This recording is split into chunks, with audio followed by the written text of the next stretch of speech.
Dengan sanadnya Imam Bukhari meriwayatkan daripada Abi Wa'il, beliau berkata, aku duduk menghadap Syaibah di masjid ini. Beliau berkata, beliau telah duduk menghadap Umar di tempat engkau ini.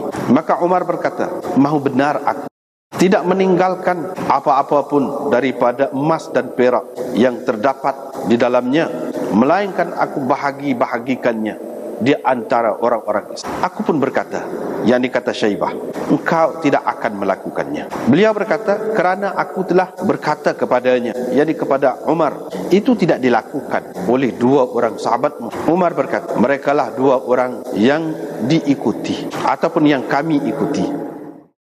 Abi Wa'il Syaqiq bin Salamah berkata, aku duduk menghadap Syaibah di dalam masjid ni. Dia pun kata, Syaibah kata, Umar duduk depan dengan aku, lagu ni dalam masjid. Sini lagu ni lah kata dia, duduknya.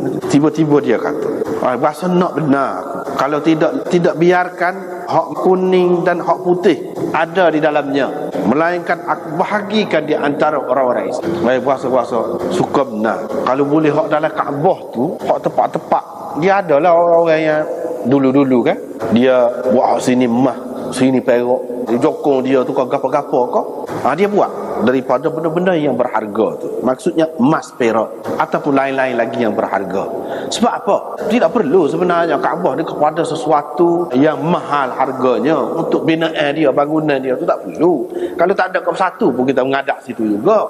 Tidak kata tak jadi kurang kepala tu kalau sekiranya dibuat dalam bentuk batu biasa misalnya. Tidak, supaya jadi bezanya atas keikhlasan, atas khusyuk seseorang itu dalam sembahyang gitu ya, bukan kerana benda-benda ni.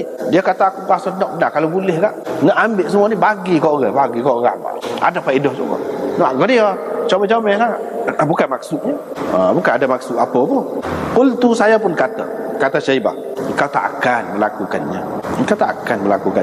Qala, dia kata Syaibah kata, sebab saya sudah kata ke dia sebelum pada tu. Saya sudah kata itu tidak dilakukan oleh dua orang sahabatmu dahulu. Yang ni Nabi SAW dan Sayyidina Abu Bakar tak buat lagu tu. Kamu tak akan buat, dia kata. Dia percaya. Sayyidina Umar tidak akan buat. Sayyidina Umar pun kata, iyalah dia pun memang berasa begitulah. Tapi ingat kalau Nabi SAW tak ada buat, Sayyidina Abu Bakar pun tak ada buat, dia pun kata, humal mar'ani yuqtada bihima.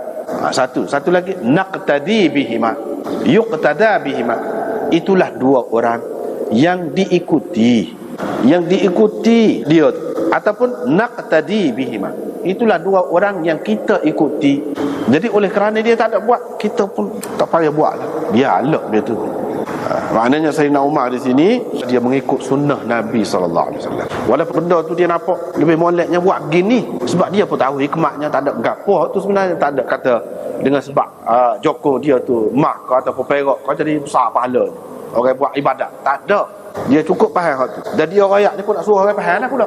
Tapi oleh kerana Nabi SAW tak ada buat, dia tak boleh buat. Maknanya dia betul-betul mengikut sunnah Rasulullah SAW. Mata suatu cara kau tu lah. Jadi kalau kita kata katok nak pecah tu, dia pecah pula. Lepas tu kena ambil belanja lain pula, letak situ tu jadi menyusah lah. Biar gitu lah. Jadi dia kata itulah orang hak kita ikut, dia tidak buat apa-apa, dia tidak buat apa-apa perubahan, padahal dia tahu.